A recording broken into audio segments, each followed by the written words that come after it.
Aquilo,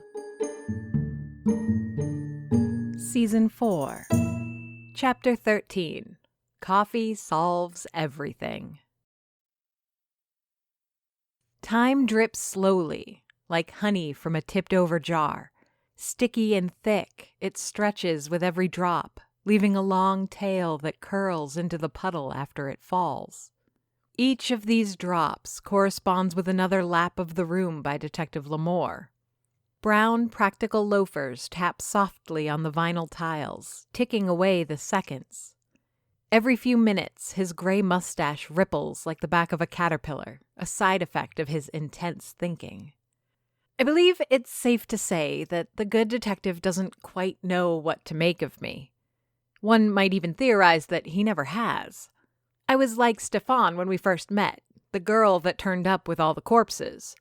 But now, both I and his new suspect were at the same scene.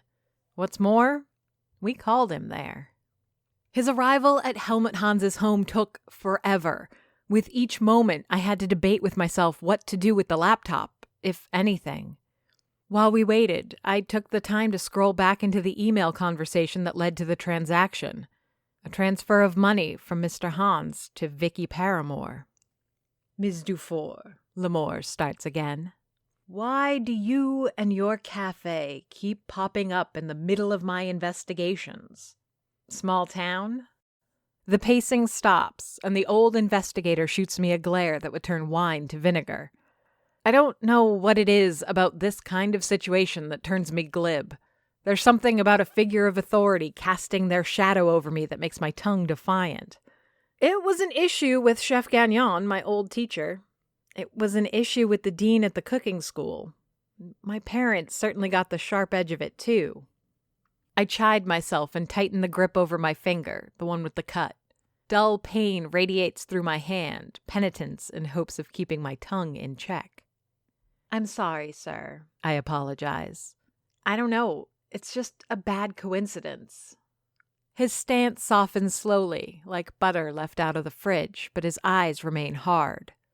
There's something about him that feels like a reverse Helen Edna. Helen's body language never changes.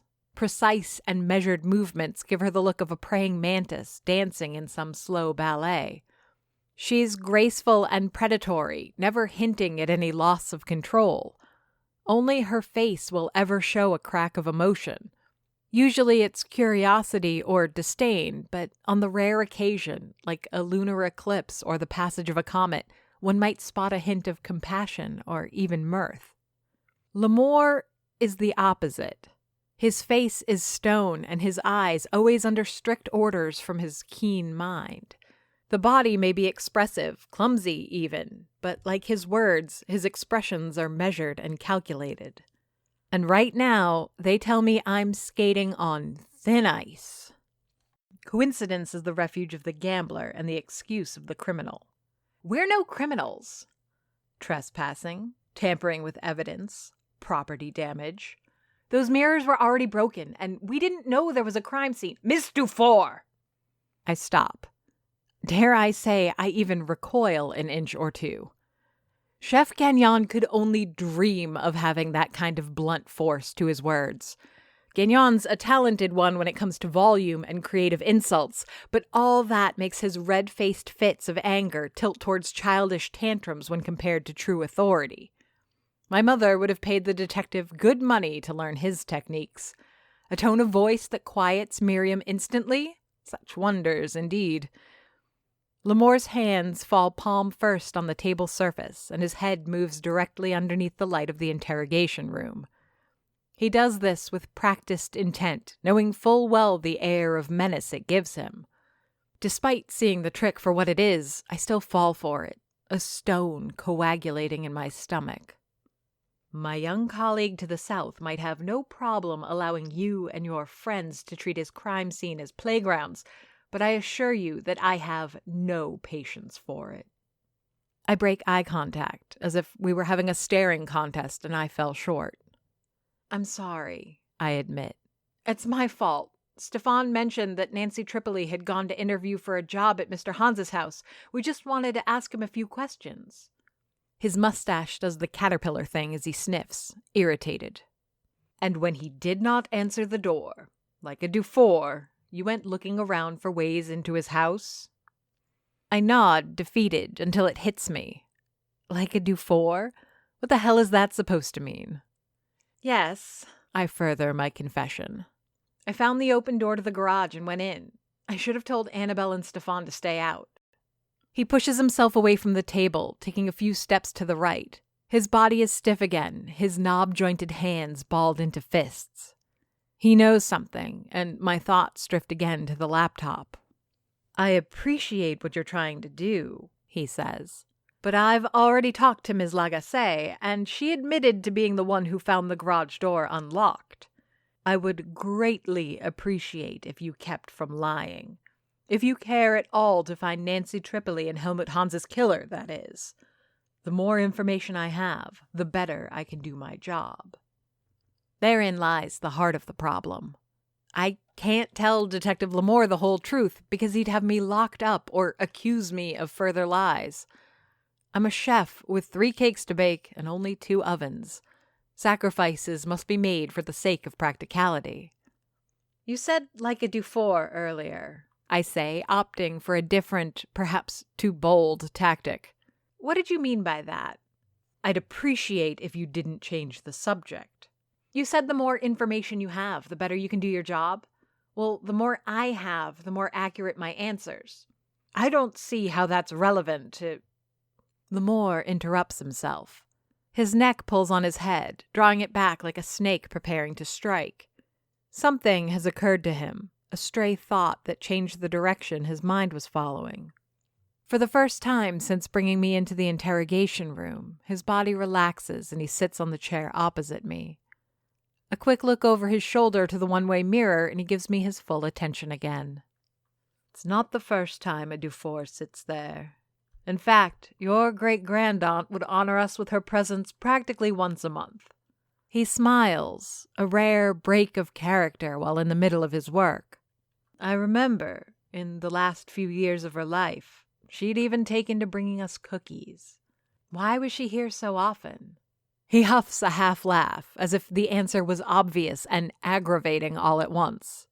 Because, he explains, Doris Dufour would not keep her nose out of our business. There would be a string of robberies, and we would find her chatting up all the victims. People would report intruders in their homes, and we'd find little old Doris snooping around, making herself our prime suspect. Fortunate for her, usually we'd find the real culprit soon after, or the problem would simply disappear. I'm not saying she was meddling in all our affairs, but enough to be an issue. Just like you are. My lips stretch into a thin smile, and if I have to be completely honest, I think my eyes tear up a bit. It's strange. For 2 years, I've been told how much I resemble my great-grandaunt. And sure, I've seen a few examples, but it's always felt so superficial. Same height, same sense of humor. We both cook, but nothing of substance. Detective Lamore doesn't realize the direct line he's traced between Doris and I. No, I take that back.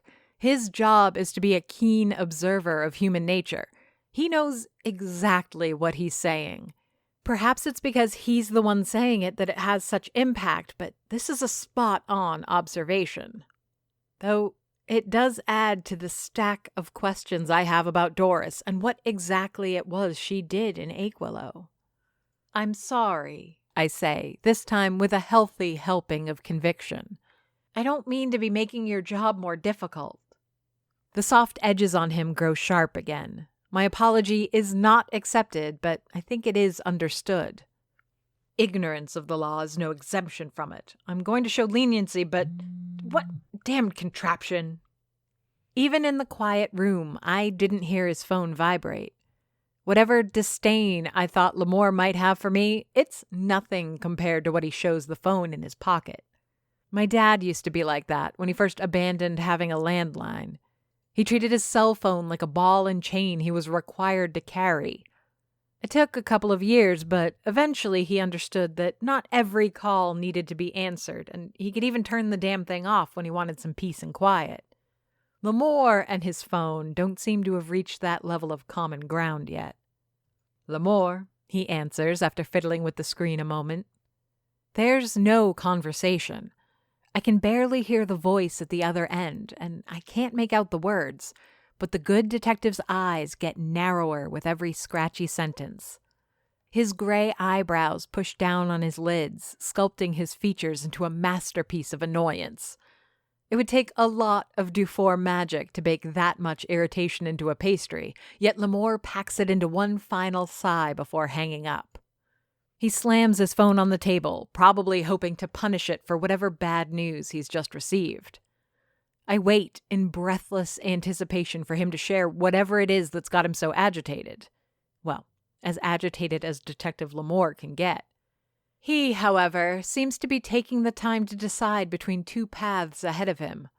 I can only speculate what the second option might have been, lying to me in all likelihood. "You can go," he says, a little defeated. "I'm sorry?" "Someone important is pulling on my leash, Miss Dufour.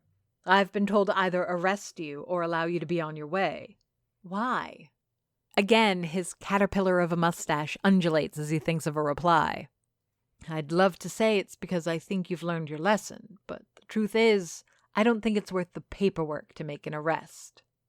Last time I was being interrogated by Detective Wilson, it was Helen Edna, Notary Public, who came to my rescue. This time, I have a pretty good idea who's behind this moment of salvation, but I can't tell if it comes at a price. I stand up and collect myself before walking to the door. Detective Lamore takes the handle, about to open it for me like a good gentleman, but I stop him. "What if there's another reason?" I say, trying to make my tone as serious and sincere as possible.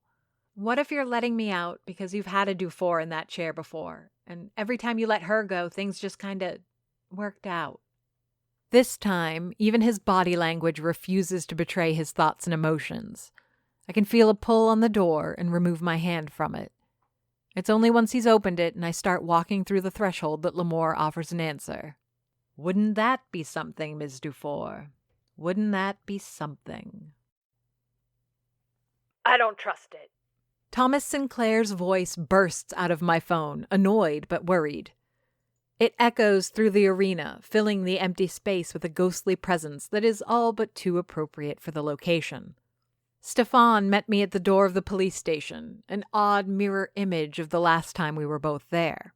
He, too, had been interrogated by Detective Lamore, but much of it was a rehash of their previous conversation. Otherwise, Stefan told the good detective that it was Annabelle and I who did most of the snooping.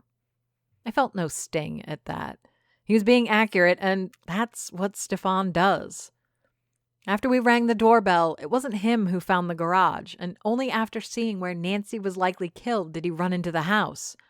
Even then, he didn't touch a damn thing, following my instructions better than I did. "You don't trust anyone," I answer, half paying attention. As I often do when I don't know where else to turn, I called Thomas Sinclair. After our unexpected release and reunion, Stefan went back home. Well, my home. The rage in him was still there, simmering on the surface. I offered to walk with him, to be a shoulder to cry on or an ear to yell into, but this is Stefan. I'm a slow cooker and he's a pressure cooker.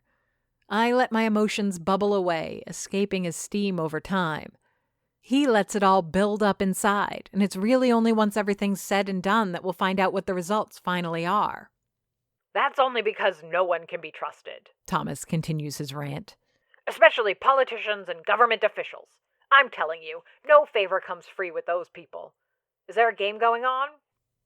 No game, I just didn't know where else to go. As for why the mayor had us released, that's mostly so she could ground Annabelle herself. I'm sure there will be consequences for me too, but I'll ice that cake when I get to it. Electronically filtered sounds of a fork and knife sliding on a plate, followed by food being chewed, tell me that I interrupted Thomas during a meal. Looking at the time on my phone, I'm reminded of what odd hours the man keeps. "Your problem," he says, mid-chew. is that you don't think like a conspiracy theorist nearly enough. I'm not sure that's the accusation you think it is. Seriously, you need to stop connecting dots in a conventional way. He swallows before going on. With you, it's all A to B to C. What happens if you go from A directly to C, or from B back to A? How does that change how you look at things? It makes things look illogical. He's regurgitating old cliches about thinking outside the box.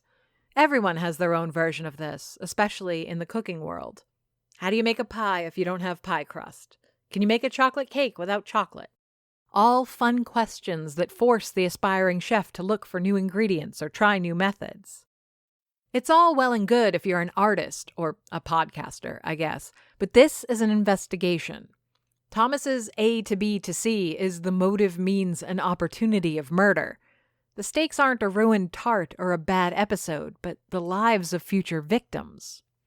Exactly. He screams into the receiver as if this was a good thing. Connect your dots in new ways. Okay, I relent. Fine. How would you go about it? The sounds of eating answer me. Clicking of fork and chewing of meat occupy the space as Thomas thinks over the question. Well, He starts, words wet with unswallowed food. what are you stumbling on? I think we've nailed opportunity. Both murders so far happened at Helmut Hans's place, which is isolated enough. The means seem to have a touch of the supernatural. Both Helmut and Nancy look like their hearts exploded from their chest. Gross. He interrupts, still chewing. Agree, I say, though not for the reason he might think. My biggest issue is motive. I can see why someone might kill Helmut, though nothing of his was stolen. That last part is a lie, and he calls me out on it. Nothing? Fine, there is the issue of that money transfer. It sounds to me like you don't have a problem with motive at all, but rather you don't like where the path is pointing. How dare he be so accurate in his assumption? Then again, isn't this why I come to him with this? Because I know that, for all his faults, Thomas Sinclair has an incredible eye for detail. There is, however, hair in the sauce. See, that's what I thought. Vicky coerces Helmut Hans into transferring money to her account, then kills him. Maybe Nancy stumbles onto her, so she kills Nancy, but none of that adds up. I'm no forensic expert, but I know my meats, and I know what blood looks like fresh and after a few days. Nancy was dead for a long while before being moved to Stefan's apartment, and that was some time before Helmut was killed. No one is killing Nancy for her wealth, so the motive is all mixed up. Not to mention that I can't imagine Vicky overpowering Nancy. I can hear fork and knife being put down on an empty plate, followed by a badly stifled burp. It's not what I want to hear come out of his mouth, but I suppose it's what I should have expected. Unless she's a demon. My jaw set so hard I damn near crack a molar. Again, he's not wrong. Both Ophelia's cat and my raccoon seem to have developed an unusual animosity towards Vicky, something they've shown towards both the hunger demon and the succubus and incubus. Then there's the salt circle around the dumpster, which is difficult to ignore. She's not a demon. I surprise myself with the level of conviction behind my words. If it cracks like an egg, fries like an egg, and tastes like an egg, it has to be an egg. In this case, though, I can't believe that Vicky is the proverbial egg. Is it my heart talking or something else? Okay, Thomas agrees with almost no resistance. you're thinking outside the box. I like it. So, assuming Vicky isn't a demon, and she didn't kill either Nancy or the old man, Then I'm back to square one. Is that it? Have I been going in circles around the obvious just because I'm too scared to face the reality? Vicky's a demon. She flirted with me to put me off her scent and killed Helmut Hans while I waited to go on a date with her. What is she? A greed demon? That would explain why she targeted Hans. It doesn't solve for Nancy, but fitting her into the recipe is easier than finding reasons for Vicky's innocence. No. Thomas tries to comfort me in my defeat. I think you are onto something with the motive. Something doesn't fit. It fits, I declare, sad but true. I think Vicky is a greed demon. It ticks all the boxes. She went after Helmut Hans's fortune. Now she's got it. A cold dread starts to seep into my bones, radiating from within my marrow, cooling my blood and nearly stopping my heart. Listen, Miriam, you know I love jumping to conclusions as much as the next guy, but... Agnes once told me, I say, a quiver to my voice. It's the nature of demons that they're never satisfied. If Vicky is what I think she is, it doesn't matter how much money she got from Hans, she'll want more. Thomas, I gotta go. Miriam! I hang up. My friend is in danger. Panic is no substitute for a plan. Good chefs know this. I know this. Yet there comes a point in time when even such simple truths are hard to remember. The fear of a friend falling victim to a demon certainly qualifies. Night has fallen completely, plunging me in near darkness. Only one of the 5 powerful lamps in the parking lot of the Anthony Gillard Memorial Arena remains lit at this time. It's enough to show me a sea of empty asphalt, interrupted only by cracks where weeds grow and faded white lines delineating parking spots. In the distance, I see Rue Principale with its own lights, warm orange from the streets mixed in with the occasional fluorescent from a convenience store or restaurant. I'm not exactly at the center of town, but close enough. The problem, however, isn't what's nearby, it's what's too far. Knuckles white from holding my phone still, I labor to think of who I could call to get a lift. Annabelle is, as Stefan puts it, grounded. I could call Olivia or Helen. Olivia would be a better choice. She's done this sort of thing before, back in the days when Doris was still alive. Perhaps, knowing the urgency of the situation, she could bring Henry along with her. I'm halfway through tapping through my contacts to call when the image hits me. Olivia, a woman in her late 50s, at the wheel of her blue Volkswagen Beetle, her aging, grumpy, and sleepy husband in the passenger seat, while I ride in the back as we speed to go fight a demon. What a cavalry we would make. All I need is the lift, but if I'm going to bring allies, they should be more formidable than the figs. I make it to Rue Principale, reconsidering calling Annabelle. Surely her mother would make an exception under the circumstances. Besides, Mayor Lagacé fights demons. With a sword. This kind of thing should be right up her alley. Again, my fingers navigate to find Annabelle's number. I can picture it now. Mayor Lagacé, her daughter, and I, arriving on the scene with that ancient sword which hangs in City Hall, ready to... Ready to what, exactly? Murder Vicky Paramore? Cut her head clean off her body to prevent further death? I have, of my own hands, never killed a living, thinking creature. Even the hunger demon I only fed with cakes imbued to sate its infernal hunger. Is this what Doris would do? Is this what I want to do? Damn it! I scream to the empty street. I swing my arm in an arc, nearly tossing my phone in frustration.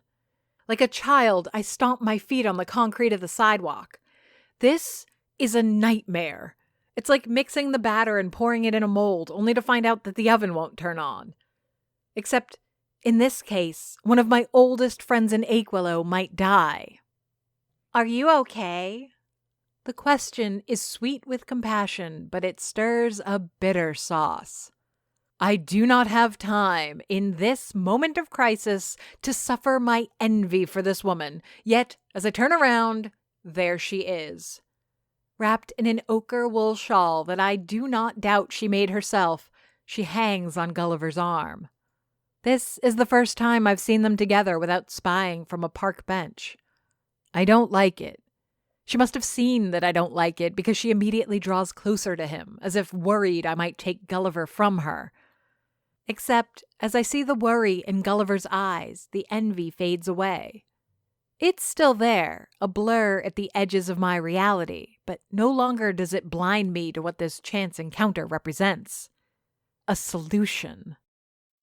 We are not the most subtle of cavalry. How much does a truck like Gulliver's weigh? 8 tons? 9? Whatever the number is, the engine required to pull this beast along the back roads of Aquilo is as loud as 1,000 screaming blenders filled with rocks. The naked vibration emitted by this monster might be enough to shake the bones of the demon loose, assuming it doesn't liquefy my organs first. Has it gotten louder since last I rode in this thing, or does it simply sound that way in the dead of night? In any case, we do not arrive at the Remington Manor in secret. The engine has yet to be cut when the porch light is turned on and a silhouette appears in the window. I steel myself for what is about to be an unpleasant conversation with an unpleasant human being. As I put my foot on the pavement of the driveway, Adele Remington puts hers on the porch steps. She's wearing a thick brown terry cloth bathrobe, hastily thrown over satin pajamas. Her left foot is still struggling to fit properly into her slipper, and she nearly trips her way to intercept us. I take perverse pleasure in her anger, savoring the righteousness of our presence here. Like a swordsman unsheathing his weapon, I frown at Adele, ready for the verbal sparring to come. Or perhaps I should simply barrel through her and go directly to Julia myself. As the second richest person in Aquilo, she's the obvious next target for Vicky. Julia is already aware of the darker side of this town. She'll understand the warning and she'll side with me. "Are you people insane?" Adele cries out, all outrage and vitriol. "I need to talk to Julia," Ophelia says, cutting me off before I can even say a word. "You damn near scared my mother to death with that piece of junk, and now you want to have a chat with her? I think not. Get the hell off my property or I'm calling the police." This isn't a new threat from Adele, and she should know better than to attempt the same tactic twice. I'm about to repeat my threats, but again, that damned Ophelia tramples all over me. "This isn't your house, Adele," she explains. "Your mother is my friend, and I need to talk to her. It's a matter of life or death." Why does she keep doing that? Wedging herself into every crack I leave open, no matter how narrow. It's as if she's attempting to replace me and take over my life. When Peter, the incubus and lust demon, was at his most powerful, he had most of Aquilo infected with his own desires. Not only were they infatuated with him, but their own urges were pulled to the surface. Perhaps it's the same with a greed demon. Maybe Adele is its victim in a way, her own greed pushing her to steal from her mother. Except, is it really greed? I watch and listen as Ophelia argues with Adele, going back and forth like harpies tearing at each other's eyes. Sweet little Ophelia, who's usually so awkward and clumsy with words, hungering to be Julia's friend as I am, thirsting to have my little social circle. "With you, it's all A to B to C," Thomas said. Standing here, watching the drama unfolding, I see now that he's right. I do need to connect my dots a different way. "Non-fat half-calf mocha Valencia," I murmur, though no one seems to hear. Only the overwhelmed Gulliver gives me a curious look. They're the only dots I can connect to form a straight line. A to B to C. Nancy to Helmut to Vicky. "Demons!" Adele laughs in outrage. "You have lost your minds. I'm sure the cops will love to hear that excuse as they put cuffs on you." I should be outraged that Ophelia has revealed why we're here, making me regret telling her so much on our way. But I'm in a different kitchen, cooking a different meal. My mind is racing. "We're not crazy," Ophelia counters, leaning on volume rather than logic. "That demon has already killed Helmut Hans, and it's coming after Julia." Every 2 words she casts a glance in my direction, looking for assurance that she's telling the story accurately, but I've got nothing to give her. My own confidence in this theory is crumbling apart like dry croissant. "You don't need to be a demon to crave money," Adele says. "Everyone wants what my father worked his whole life to build. People like you and her, or that homeless girl. Everyone covets things they can't have or are too lazy to get."